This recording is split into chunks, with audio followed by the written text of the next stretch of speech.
without a leg to stand on at the LPGA's Canadian Pacific Women's Open when she was caught red-handed. Looks like the footprint has kind of simulated a fried egg, Bones.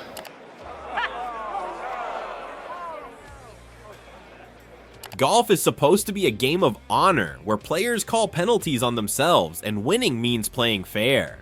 But let's be real, some players have tried bending the rules in ways that are so bold, you almost have to admire the creativity. From Bryson DeChambeau trying to claim ants were a dangerous threat to Patrick Reed's ball mysteriously moving to better lies, golf has seen its fair share of eyebrow-raising moments. And it makes you wonder, how far would some players go to win, and how many actually got away with it? Let's start with an interesting one. I mean, I get jumpy just watching. So Bryson's ball ends up near a tree, and instead of just playing the shot like a normal person, he starts inspecting the ground like he's on an episode of CSI Golf Course. What does he find? Ant. 7 on the par 5 third, he bounces backwards. Not fire ants, not an entire ant hill, just regular unimpressed ants going about their day. But Bryson, always thinking outside the box, decides this could be his golden ticket to a free drop. He calls in a rules official, explains the dangerous animal condition rule, and basically tries to argue that this tiny bug is a threat to his safety. Yeah, I'm gonna drop this on it. Usually the official stands there, listening to this nonsense for a full 3 minutes before shutting it down. No free drop, no relief, just a double bogey and a whole lot of embarrassment.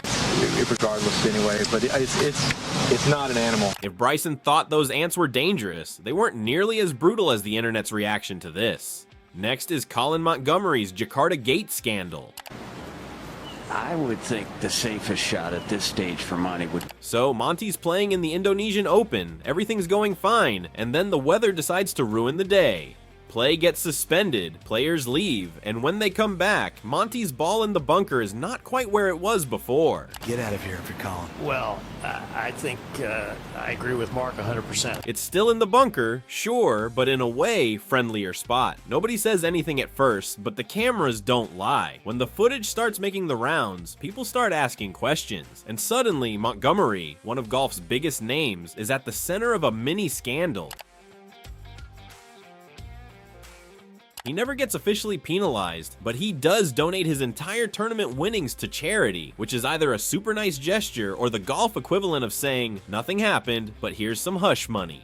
The debate over whether he actually cheated never really went away, and honestly, it probably never will. Before we continue, I've got something special for you. We are giving away a surprise gift to a lucky subscriber. Here's how to enter. Make sure you are subscribed to the channel, drop a comment below, and tell us your favorite golf player. That's it. We will pick a random winner and post the announcement on our channel. If your name is chosen, make sure to contact us to claim your gift. Now, let's get back to the action. On number 3, we have Dustin Johnson's bunker mistake. Was that Whistling Straits, in an effort to serve as a unique setup, had bunkers everywhere. DJ walks up to his ball on the final hole of the PGA Championship, and it's in some scruffy, trampled down dirt. He's focused, he's locked in, and he grounds his club before taking his shot. Totally normal, right? Wrong. Turns out, Whistling Straits has 1,000 bunkers, and even the patches of dirt that fans have been standing in all week still count. The second shot up there was in one of those bunkers that was outside the rope area. Johnson had no idea, and apparently neither did anyone else, because the officials wait until he finishes the round thinking he's made a playoff before breaking the news. 2-stroke penalty, no playoff, and his shot at winning a major vanishes just like that. Including those outside the ropes, whether they had footprints, tire tracks, heel marks, whatever. The best part? The official statement basically boiled down to, well, we put it in the local rules, which is like a teacher failing you for not reading the syllabus. Brutal way to lose, but also a solid reminder to always read the fine print. Next, we got Simon Dyson's tap down tactic. Dyson marked his ball, but before replacing it, he used his ball marker to tap down a spike mark in his putting line. Simon Dyson had himself a really bad day at the BMW Masters, and not just because of his golf. During the second round, cameras caught him tapping down a spike mark on the green before replacing his ball. Now, if you don't know, fixing a spike mark on your putting line is a huge no-no in golf. What's the big deal about smoothing out a tiny mark on the green? But in golf, but Dyson either forgot or just didn't care, because he did it right there in front of the cameras. When officials reviewed the footage, he got hit with a 30,000-pound fine and a 2-month suspended ban. Football, we bring you the match day football show. If you like your football, we're big into motorsport as well. His defense? He claimed it was an unconscious habit, maybe, but when your unconscious habits cost you thousands of dollars and get you labeled as a cheater, it's probably time to rethink your muscle memory. On number 6 is Chella Choi's tiny move. Chella Choi caught red-handed moving her ball in the LPGA event. When Chella Choi found herself in hot water over what had to be one of the tiniest mistakes or cheating in golf history. She marked her ball, picked it up to clean it, and when she placed it back down, it was just a smidge off from the original spot. Chella Choi was left without a leg to stand on at the LPGA's Canadian Pacific Women's Open when she was caught red-handed. We're talking about a distance so small it's probably invisible to the naked eye, but golf rules are brutal like that. Officials caught it, hit her with a 2-stroke penalty, and instead of accepting it, Choi straight up refused. Her ball was resting on the side of the mark.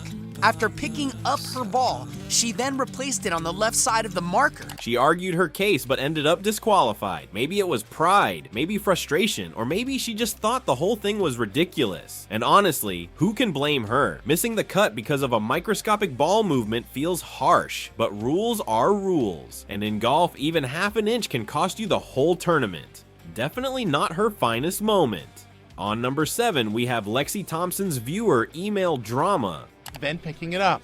But when she puts it back, it's not in precisely the same place. Lexi Thompson was cruising through the ANA Inspiration, looking like she was about to snag another major win, and then some random person sitting at home on their couch, rewinding their DVR like a detective, decided she made a mistake when marking her ball. Reporting a violation of the rules that tournament officials had missed. Whatever.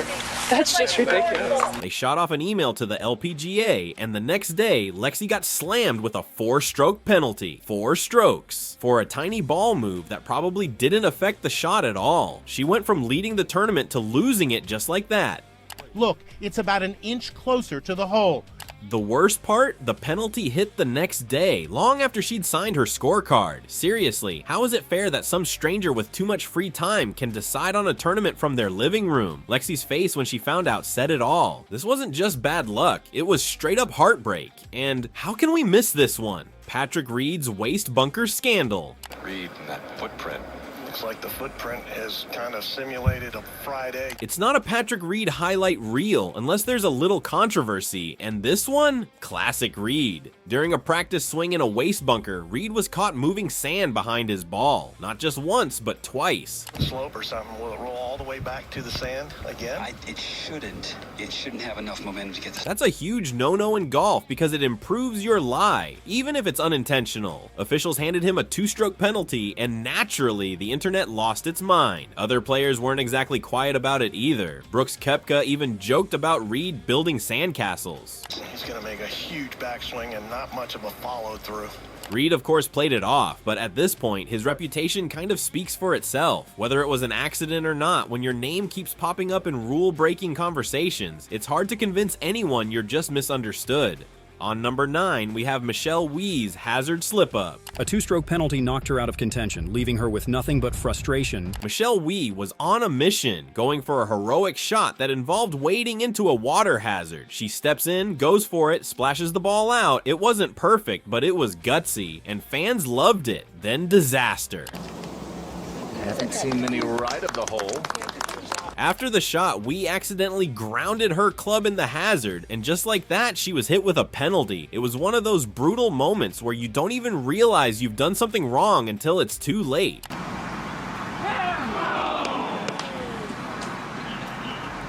That penalty shot her right out of contention, and all she was left with was frustration and maybe some very wet shoes. Sometimes golf feels less like a sport and more like a collection of tiny rules designed to break your heart. And we saved the best one for the last. Phil Mickelson hitting the moving ball.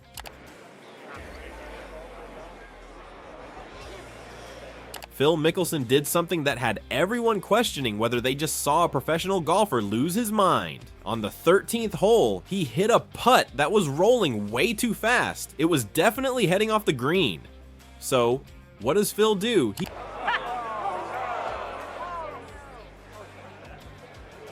just runs after it and hits the ball while it's still moving. Like, he didn't even think twice. That's basically golf's version of flipping the board over and walking away. He knew it was a penalty, but maybe he figured 2 strokes was better than the disaster that would happen if the ball rolled off the green.